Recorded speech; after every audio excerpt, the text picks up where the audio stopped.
不知道大家有没有发现一个奇怪的现象，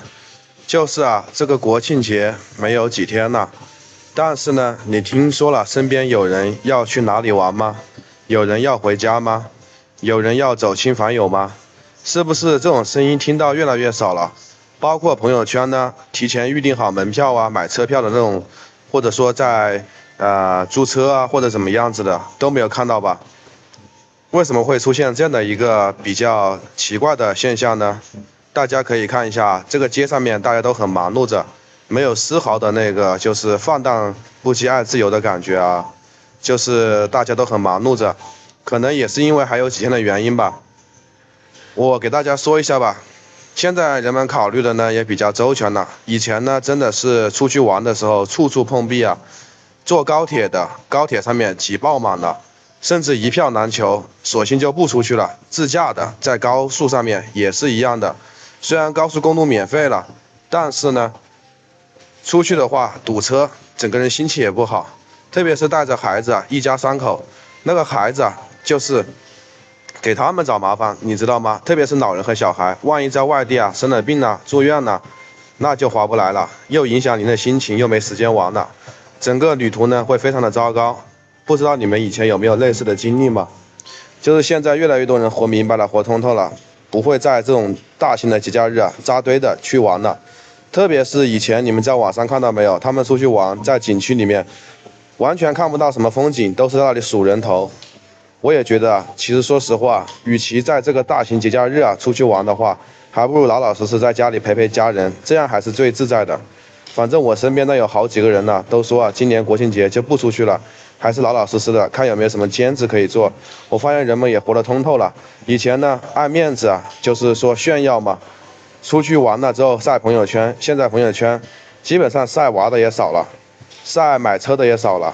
然后反正都是比较低调了。就是有个现象，就是人们越来越低调了，不像以前那么高调了。说实话，不知道是不是小心驶得万年船。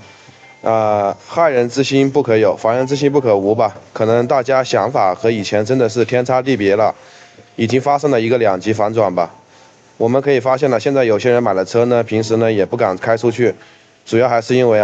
开出去之后回来之后，这个车位不好找，特别是一些在那种大城市里面的那种免费停车位如果你把车挪出去了，比如这个车挪出去了，再回来，这个车位还是不是你都不一定。那到时候如果重新找个车位，花时间不说，花钱不说，主要是人很心累本来买辆车就已经掏空了差不多家里人的积蓄，买房子就已经够累了，再加上一辆车的话，说实话都有点入不敷出这就是很多人现在活通透了吧，活明白了吧，觉得这个大型节假日还是不凑热闹比较好。